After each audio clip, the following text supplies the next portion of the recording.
I'm here at DISCOPRO in Nairobi talking to Teju Babyface, who produces his own show, which is a combination of comedy and variety. Teju's ambition is to change the face of Nigerian television, perhaps even African television. Teju, how did you come to start? Well, it was, I mean, I wouldn't give you the full story of how I started. I started comedy, but for TV, it was because I needed to go to another level. Like I say, stand-up comedy was just a means to an end, and we needed to find television presence in Nigeria, and I chose the comedy talk show, following Johnny Carson, and they were known in Nigeria at that time. In fact, I didn't even know there were any in West Africa, and I wanted to blaze a new trail, so to speak, so that's why I chose the comedy talk show, and that's... Describe the format in some greater detail. Who do you have on the show? What are the components of the show? Okay, well, the best way to describe it to you out there if you're watching it, it's almost like the Tonight Show with Johnny Carson meets Ellen DeGeneres.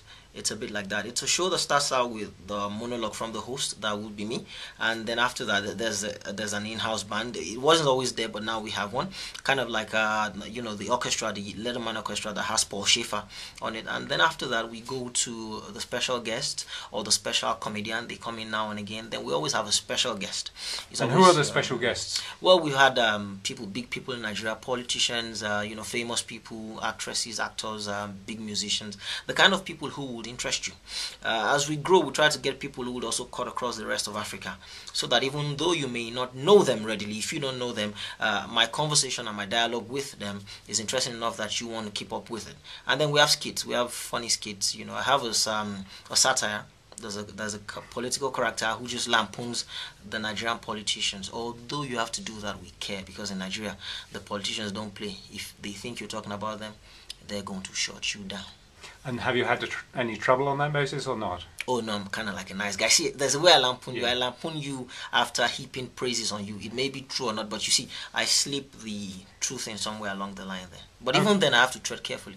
And the show goes out on which channel in Nigeria? Well, right as we speak right now, it's on Lagos television. It used to be on what might be considered bigger platforms, but you see, we had to internalize and we had to think for ourselves. And we decided that right now the best way forward was Lagos television. That's one of the channels. And who is Lagos television? Well, Lagos television is owned by the Lagos government. Now, you see, you have to understand Nigeria in this kind of view. Nigeria is 36 states. Now, Lagos is the hub of activity, so to speak. So you're in Lagos, but you need to be in at least 30 of those 36 states to have a national presence. So now Lagos television is owned by the Lagos state government. So it's in Lagos.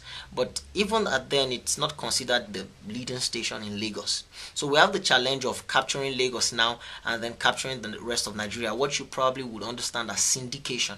So that's another challenge I have to face as soon as I'm back home, syndication over the rest of Nigeria. And how did you finance the program? Because it's enormously well produced. Oh, that's a good question. I did it off my back, off my sweat.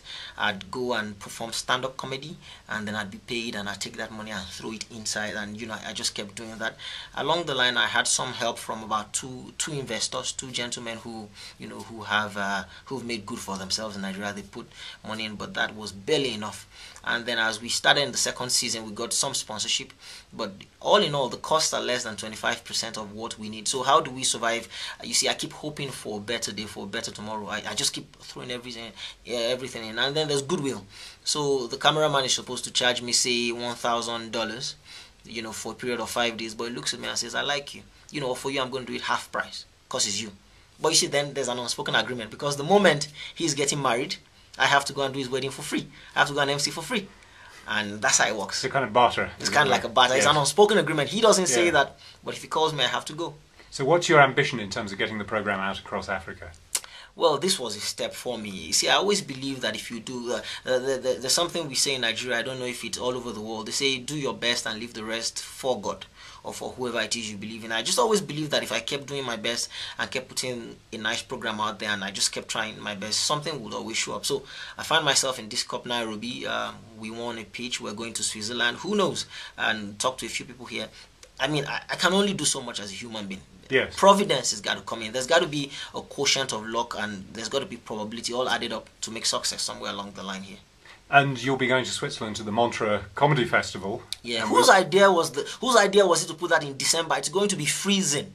Whose great idea was that? Take your big sweater. Ah, come on. Yeah. I'm black. We don't do well with cold. We do not. Yeah. No, I agree. But that's when it is, and that's when you'll have to make your pitch. Well, story. Teju, been good to talk to you today. Oh, pleasure. Thank you very much indeed. Thank you. Yeah.